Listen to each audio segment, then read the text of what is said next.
إن الحمد لله نحمده ونستعينه ونستغفره ونعوذ بالله من شرور أنفسنا ومن سيئات أعمالنا من يهده الله فلا مضل له ومن يضلل فلا هادي له وأشهد أن لا إله إلا الله وأشهد أن محمدًا عبده ورسوله أما بعد فإن أصدق الحديث كتاب الله وخير الهدي هدي محمد صلى الله عليه وسلم وشر الأمور محدثاتها وكل محدثة بدعة وكل بدعة ضلالة وكل ضلالة في النار أعوذ بالله من الشيطان الرجيم بسم الله الرحمن الرحيم يا أيها الناس اتقوا ربكم الذي خلقكم من نفس واحدة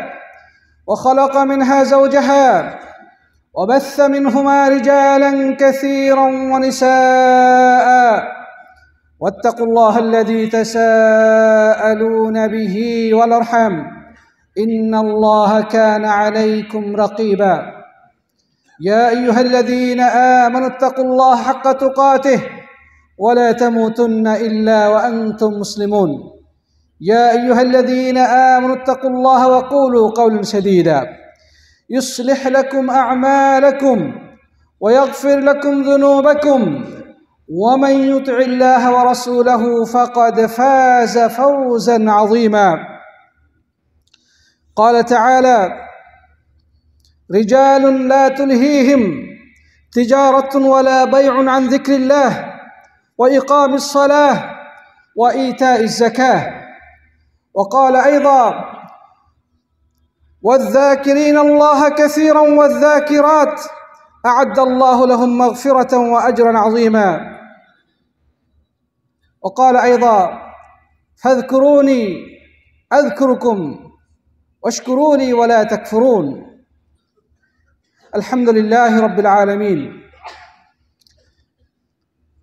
যাবতীয় প্রশংসা গুণগান তারিফ এবং স্তুতি সেই মহান অধিপতি মহান সৃষ্টিকর্তা আল্লাহ সুবহানাহু ওয়া তাআলা নিমিত্তে পেশ করছি, যিনি আমাদেরকে অত্যন্ত সুন্দর অবয়বে সৃষ্টি করেছেন।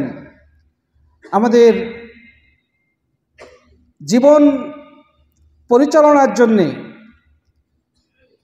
যখন যা কিছু প্রয়োজন সব কিছু অত্যন্ত সুচারুভাবে প্রদান করে আমাদেরকে কৃতার্থ করেছেন, অনুগৃহীত করেছেন।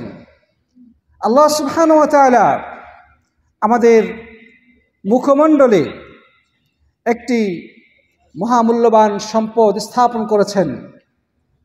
আমাদের চেহারার মধ্যে আল্লাহ সুবহানাহু ওয়া তাআলা অনেকগুলো মহামূল্যবান সম্পদ স্থাপন করেছেন। সেগুলোর মধ্যে অন্যতম শ্রেষ্ঠ যে সম্পদ সেটির নাম হচ্ছে জিহ্বা। এই জিহ্বা আল্লাহ রাব্বুল আলামিনের কত বড় নিয়ামত! একজন বোবা মানুষকে জিজ্ঞাসা করলে বা একজন বোবা মানুষের হৃদয়ের হাহাকারটা আমরা যদি অনুভব করি তাহলে সেটা আমাদের কাছে স্পষ্টভাবে প্রতিভাত হবে।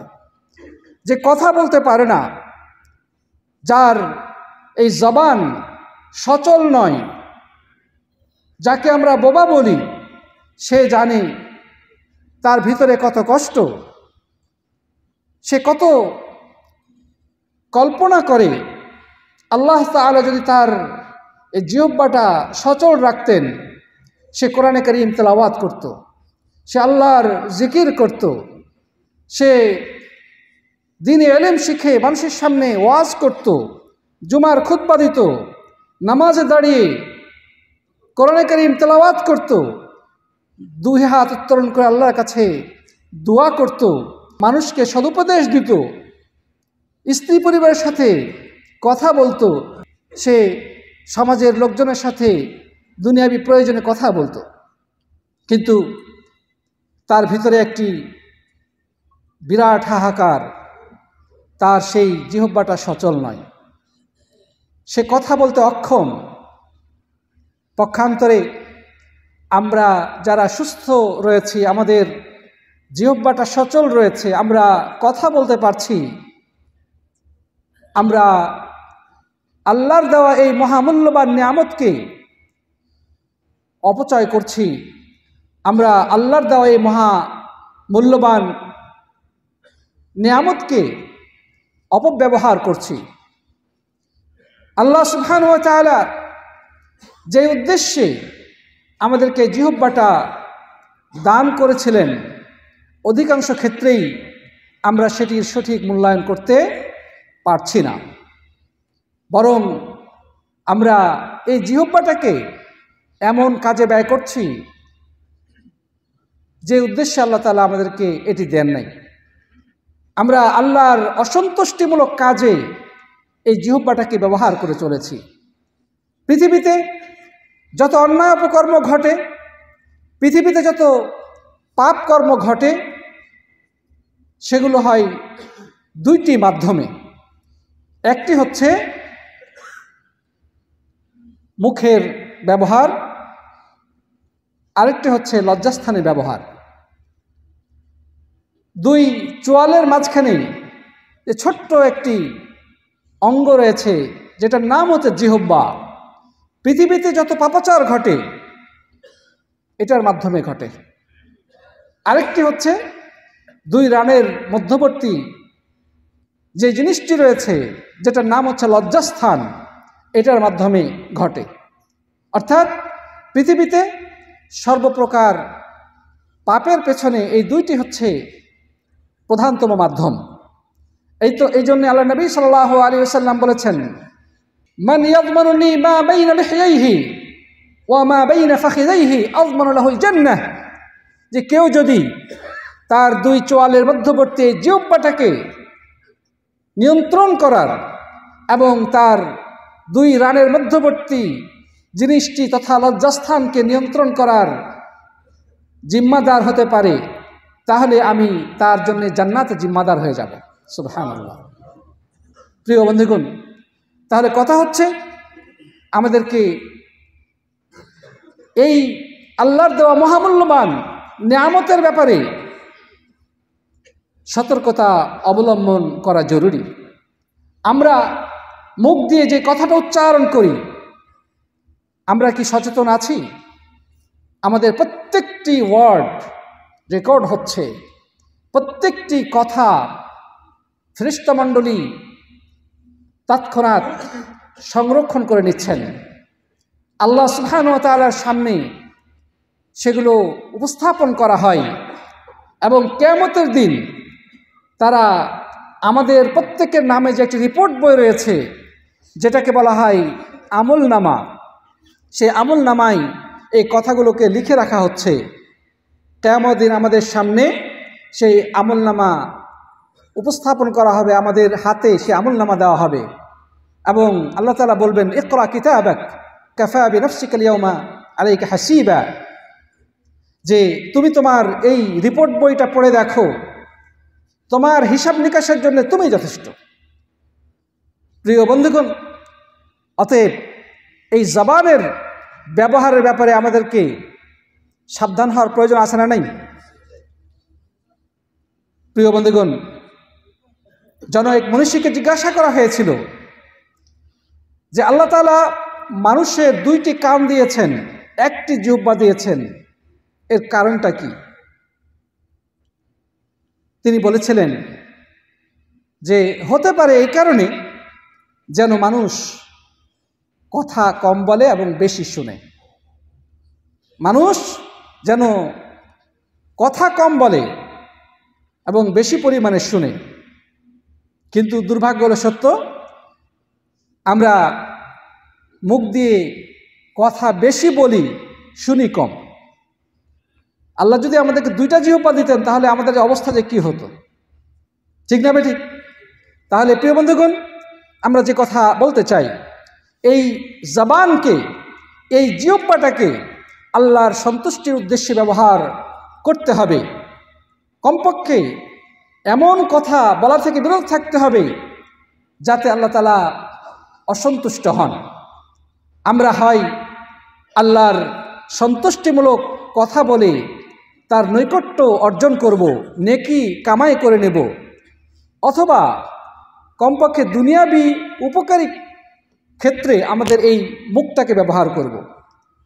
দুনিয়াবি যে কোনো উপকারী কথা আমরা বলতে পারি, কোনো সমস্যা নেই, কিন্তু অযথা অনর্থক কাজে, অনর্থক কথায় আমরা আল্লাহর দেওয়া এই মহামূল্যবান নিয়ামতকে ব্যবহার করতে পারি না। এটা আমাদের জন্যে বড় আফসোসের কারণ হয়ে যাবে।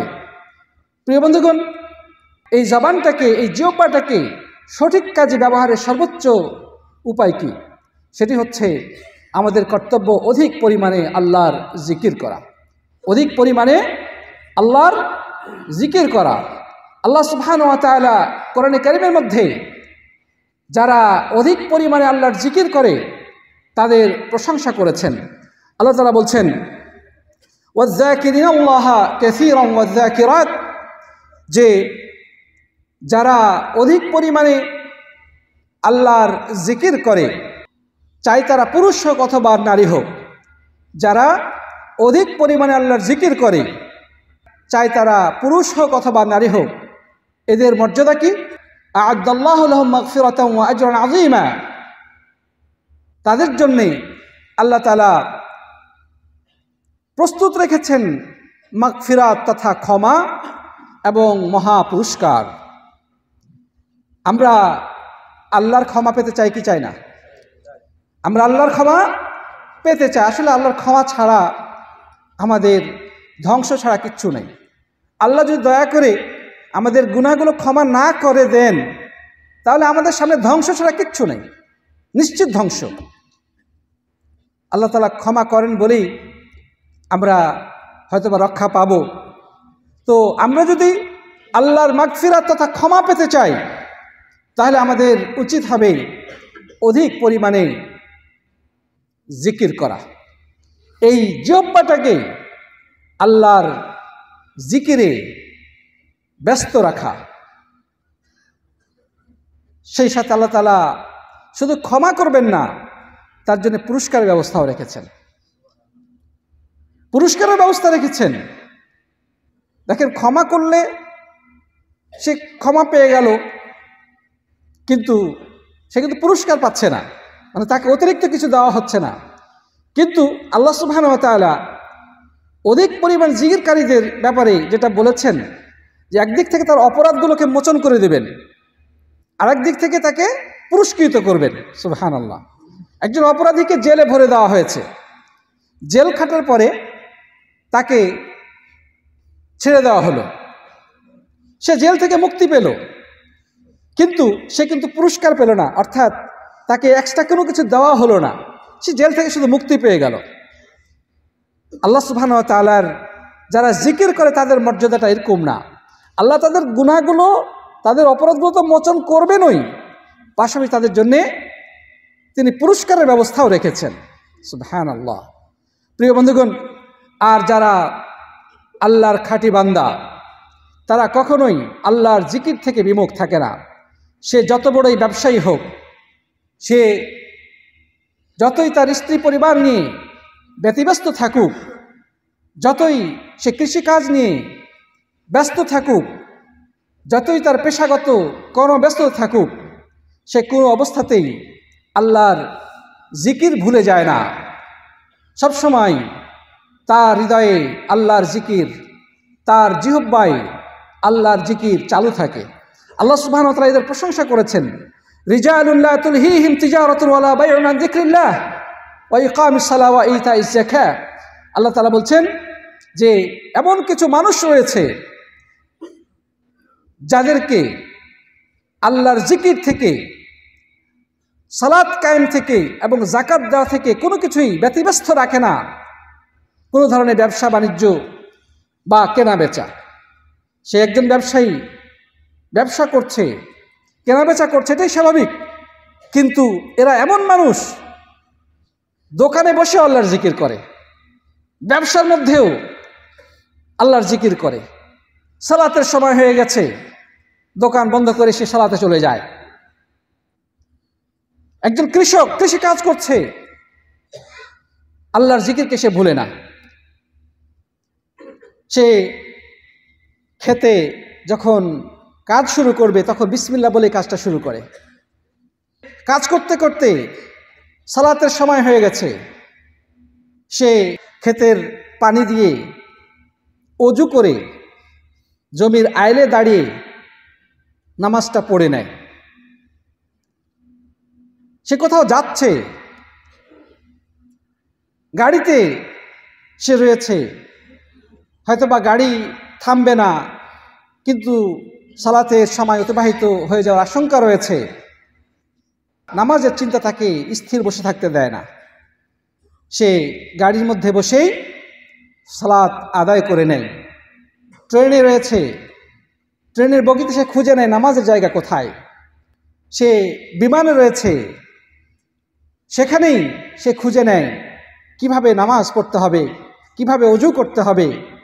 আর যে নামাজে হবে তার মাথার মধ্যে চিন্তা থাকে, যদি আমি পানি না পাই, এই জন্যে সাথে এক টুকরো মাটি বা মাটির ঢিলা রেখে দেয়, যেন প্রয়োজনের মুহূর্তে পানি না পেলে ওই মাটি দ্বারা তায়াম্মুম করে নিতে পারে। আল্লাহ সুবহানাহু ওয়া তাআলা এই সমস্ত ব্যক্তিদের জন্যে অনেক পুরস্কার প্রস্তুত রেখেছেন। তার মধ্যে একটি পুরস্কার হচ্ছে আল্লাহ সুবহানাহু ওয়া তাআলা কিয়ামতের দিন তাদেরকে আরশের ছায়াতলে জায়গা দান করবেন, যেই ছায়া ছাড়া কিয়ামতের ময়দানে, হাসরের ময়দানে আর কোনো ছায়া থাকবে না। আল্লাহ নবী সাল্লাল্লাহু আলাইহি ওয়াসাল্লাম 7 শ্রেণী মানুষের কথা বলেছেন যাদেরকে আরশের ছায়াতলে জায়গা দিবে। তার মধ্যে রাজুলুন কলবুহু মুআল্লাকুন বিল মাসাজিদ, যার অন্তরটা মসজিদে ঝুলন্ত থাকে। একবার সালাত আদায় করেছে, তার মাথা মস্তিষ্কে ঘুরপাক খাচ্ছে আবার কখন আজান হবে, আর আজান শোনার সাথে সাথে সে অস্থির হয়ে যায় নামাজ পড়ার জন্য। অসুস্থ হলেও সে বলে আমাকে অজু করিয়ে দাও, অজু করতে না পারলে বলে এক টুকরো মাটি দাও, আমাকে উঠিয়ে বসাও, আমি নামাজ পড়ব। উঠে বসতে না পারলেও সে শুয়ে শুয়ে সালাত আদায় করে নেয়। কোনো কিছুই, পৃথিবীর কোনো ব্যস্ততা, কোনো ধরনের সমস্যা তাকে সালাত থেকে বিরত রাখতে পারে না। এরাই হচ্ছে প্রকৃত আল্লাহর জিকিরকারী।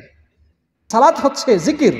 আল্লাহ তাআলা বলছেন ওয়া আকিমিস সালাতা লিযিকরি, যে তুমি সালাত কায়েম করো আমার জিকিরের উদ্দেশ্যে। তার মানে সালাতের মধ্যেই জিকির রয়েছে। আপনি অজু করছেন, অজুর শুরুতে জিকির আছে না নাই? অজু শুরু করবেন কি বলার মাধ্যমে? বিসমিল্লাহ বলার মাধ্যমে। এটা জিকির না? অজু শেষ করবেন জিকিরের মাধ্যমে। অজুর পরে দোয়া আছে, আশহাদু আল্লা ইলাহা ইল্লাল্লাহু ওয়া আশহাদু আন্না মুহাম্মাদান আবদুহু ওয়া রাসূলুহু। এটি হচ্ছে অজু শেষ করার দোয়া। আল্লাহ নবী সাল্লাল্লাহু আলাইহি সাল্লাম বলেছেন, যে ব্যক্তি এই দোয়া পাঠ করবে তার জন্য জান্নাতের 8টি দরওয়াজা খুলে দেওয়া হবে। সুবহানাল্লাহ। আল্লাহুম্মা জাআলনি মিনাত তাওয়াবিন ওয়া জাআলনি মিনাল মুতাতাহহিরিন। অজু শেষ করার পরে এই দোয়াটি সে পাঠ করে, হে আল্লাহ তুমি আমাকে তওবাকারী এবং পবিত্রতা অর্জনকারীদের অন্তর্ভুক্ত করে নাও। আবার মসজিদে প্রবেশ করার সময় সে দোয়া পড়ল, বিসমিল্লাহ ওয়াসসালাতু ওয়াসসালামু আলা রাসূলিল্লাহ আল্লাহুম্মা ইফতাহ লি আবওয়াবা রাহমাতিক। বিসমিল্লাহ, আল্লাহর নামে প্রবেশ করছি, রাসূলের প্রতি সালাত ওয়াস সালাম বর্ষিত হোক। হে আল্লাহ তুমি আমার জন্যে তোমার রহমতের দরজাগুলোকে উন্মুক্ত করে দাও। মসজিদে প্রবেশ করল। মসজিদে বসার আগেই সে 2 রাকাত সালাত আদায় করে বসবে। আল্লাহ নবী সাল্লাল্লাহু আলাইহি সাল্লাম বলেছেন, ইযা দাখালা আহাদুকুল মসজিদ ফালা ইয়াজলিস হাত্তা ইউসাল্লি রাকাতাইন, যে তোমাদের কোনো ব্যক্তি যখনই মসজিদে প্রবেশ করবে সে 2 রাকাত সালাত আদায়ের পূর্বে যেন না বসে। এমনকি জুমার খুতবা চলছে, এই সময়তেও কেউ যদি মসজিদে প্রবেশ করে তার জন্যে কর্তব্য হচ্ছে আগে 2 রাকাত সালাত পড়বে, তারপরে বসবে। আল্লাহ নবী সাল্লাল্লাহু আলাইহি ওয়াসাল্লাম খুতবা দিচ্ছিলেন, এমত অবস্থায় একজন সাহাবী মসজিদে প্রবেশ করলেন। দিয়ে খুতবা শোনার জন্য চুপচাপ বসে পড়লেন। আল্লাহ নবী সাল্লাল্লাহু আলাইহি ওয়াসাল্লাম খুতবা থেকে দেখছেন, মেম্বর থেকে দেখছেন যে ওই ব্যক্তি নামাজ না পড়ে বসে পড়েছে। তিনি খুতবা অবস্থায় খুতবা স্টপ করে তাকে জিজ্ঞাসা করলেন যে, হে ফুলান, হে উমুক, তুমি কি 2 রাকাত পড়েছো? তিনি বললেন যে না। তিনি বললেন, কুম ফাসাল্লি রাকাতাইন সুম্মা জলিস, তুমি উঠো, 2 রাকাত পড়, তারপরে বসো। প্রিয় বন্ধুগণ, সুলাইম আল গাতফানি নামক সাহাবীকে আল্লাহ নবী সাল্লাল্লাহু আলাইহি ওয়াসাল্লাম এভাবে সবার সামনে দাঁড় করিয়ে 2 রাকাত পড়িয়েছেন, তারপরে বসার অনুমতি দিয়েছেন। প্রিয় বন্ধুগণ, এই সালাতের সূচনা হয় কিসের মাধ্যমে? তাকবীরের মাধ্যমে, আল্লাহর বড়ত্ব এবং শ্রেষ্ঠত্বের মাধ্যমে। এটি হচ্ছে আল্লাহর জিকির। এরপরে সে সানা পড়ল, আউযুবিল্লাহ, বিসমিল্লাহ, সূরা ফাতিহা, আল্লাহু আকবার বলে রুকু, সেজদা, রুকু এবং সেজদার যে তাসবিহগুলো, তাশাহুদ, সালাম, সব ক্ষেত্রেই আল্লাহর জিকির রয়েছে। এই জন্যে বলা হয়েছে আকিমুস সালাত আলা যিকরি, তুমি আমার জিকিরের উদ্দেশ্যে সালাত কায়েম করো। প্রিয় সাথী বন্ধুগণ, রাসূল করিম সাল্লাল্লাহু আলাইহি ওয়াসাল্লাম এই জিকির করাকে অত্যন্ত হালকা কাজ হিসেবে উল্লেখ করেছেন। তিনি বলেছেন, সহিহ বুখারীর সর্বশেষ হাদিস, কালিমাতানি খাফিফাতান আল লিসান থাকিলাতান ফিল মিজান ওয়া হাবিবাতান ইলার রহমান সুবহানাল্লাহি ওয়া বিহামদিহি সুবহানাল্লাহিল আযীম। যে এমন 2টি ছোট্ট কথা রয়েছে, এমন 2টি ছোট্ট বাক্য রয়েছে যেগুলো উচ্চারণে খুবই হালকা, কিন্তু এর ওজন খুব ভারী এবং আল্লাহর কাছে খুবই প্রিয়। সেই 2টি বাক্য কি? সুবহানাল্লাহি ওয়া বিহামদিহি সুবহানাল্লাহিল আযীম। এই 2টি বাক্য পড়তে কি আমাদের খুব কষ্ট হয়ে যায়? অনেক সময় লাগে। এটার জন্য আমাকে অজু গোসল করে মসজিদে এসে তারপরে পড়তে হয়। আপনার আমরা যে কোনো সিচুয়েশনে এই দোয়াটি পড়তে পারি। কাজ করছি, কাজের ফাঁকে দোয়াটা মুখ দিয়ে উচ্চারণ করতে পারি। এই জিহ্বাটাকে কাজে লাগিয়ে ফেললাম। প্রিয় বন্ধুগণ, আল্লাহ নবী সাল্লাল্লাহু আলাইহি ওয়াসাল্লাম বলেছেন যে আল্লাহর কাছে সবচেয়ে প্রিয় বাক্য হচ্ছে 4টি। আল্লাহর কাছে সবচেয়ে প্রিয় বাক্য হচ্ছে 4টি। আহাব্বুল কালিমাতি আল্লাহি আরবা,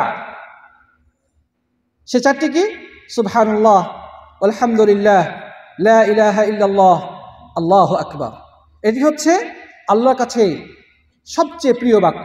সুবহানাল্লাহ, আলহামদুলিল্লাহ, ওয়া লা ইলাহা ইল্লাল্লাহু, আল্লাহু আকবার।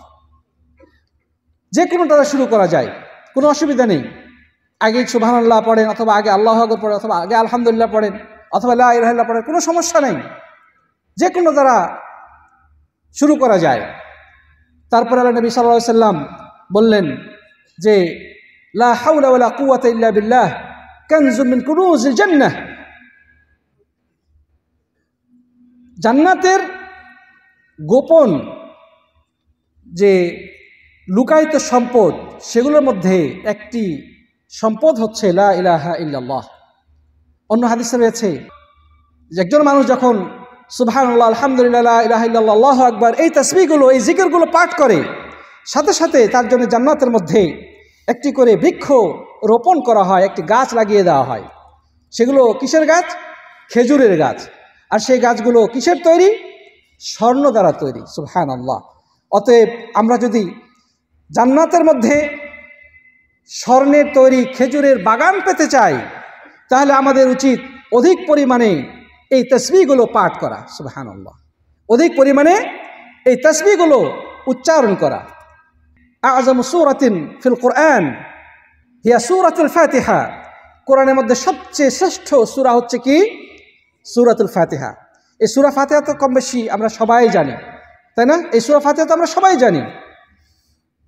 সূরাতুল ইখলাস তা'দিলু সুলুসাল কুরআন। সূরাতুল ইখলাস হচ্ছে কোরআনের 3 ভাগের 1 ভাগের সমান। সুবহানাল্লাহ। সূরা কাফিরুন মানে কুল ইয়া আইয়ুহাল কাফিরুন, এটা হচ্ছে কোরআনের 4 ভাগের 1 ভাগের সমান। সূরা ইখলাস পড়তে কত ঘন্টা সময় লাগে? কুল হুয়াল্লাহ সূরাটা পড়তে কয় ঘন্টা সময় লাগে? বরং 1 মিনিটে আমরা বহুবার পড়তে পারি। সূরা ফাতিহা পড়তে কতক্ষণ সময় লাগে? প্রিয় সাথী বন্ধুগণ, আমরা চাইলে এই জবানটাকে ব্যবহার করে অনেক পরিমাণ নেকি অর্জন করতে পারি। আল্লাহ নবী সাল্লাল্লাহু আলাইহি ওয়াসাল্লাম এর কাছে এক সাহাবী এসে বলছেন, হে আল্লাহ রসুল, কাসরাত আলাইয়া শারাইউল ইসলাম, যে আমার কাছে ইসলামের বিধিবিধানগুলো অনেক বেশি মনে হচ্ছে, তা আপনি আমাকে এমন একটি বিষয় শিক্ষা দিন যেটার উপর আমি স্থির থাকব। তিনি বললেন, লা ইয়াজালু লিসানুকা রাতবান বিযিকরিল্লাহ, তোমার উচিত তোমার জিহ্বাটাকে আল্লাহর জিকির দ্বারা তরতাজা রাখা, আল্লাহর জিকির দ্বারা তরতাজা রাখা। আল্লাহ তাআলা বলছেন, ফাজকুরুনি আযকুরকুম, তোমরা আমার জিকির করো, আমি তোমাদেরকে স্মরণ করব। অতএব প্রিয় সাথী বন্ধুগণ, এই জবানটাকে সঠিক পদ্ধতিতে ব্যবহারের সর্বোত্তম পদ্ধতি হচ্ছে অধিক পরিমাণ আল্লাহর জিকির করা। চলতে ফিরতে উঠতে বসতে সুবহানাল্লাহ, আলহামদুলিল্লাহ, লা ইলাহা ইল্লাল্লাহ, আল্লাহু আকবার, লা হাওলা ওয়ালা কুওয়াতা ইল্লা বিল্লাহ, আস্তাগফিরুল্লাহ, দুরূদ শরীফ, আল্লাহুম্মা সাল্লি আলা মুহাম্মদ, আল্লাহুম্মা বারিক আলা মুহাম্মদ, দোয়াগুলো পড়তে থাকেন। যত পরিমাণ পড়বেন তত নেকি আপনার আমলনামায় জমা হতে থাকবে। তার পরিবর্তে যদি আমরা এই জবানটাকে খারাপ কথা বলার মাধ্যমে অপব্যবহার করি, আল্লাহর কাছে জবাবদিহি করতে হবে।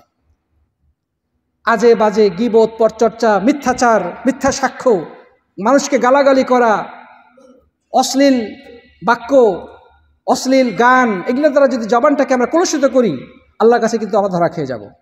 আল্লাহ তাআলা আমাদের সবাইকে এই জবানটাকে সঠিক কাজে ব্যবহার করার তৌফিক দান করুন, পড়ি আল্লাহুম্মা আমিন। বারাকাল্লাহু লানা ওয়া লাকুম ফিল কুরআনিল আযীম ওয়া নাফা'না ওয়া ইয়্যাকুম বিল আয়াতি ওয়া যিকরিল হাকীম ফাস্তাগফিরুহু ইন্নাহু হুয়াল গফুরুর রহিম।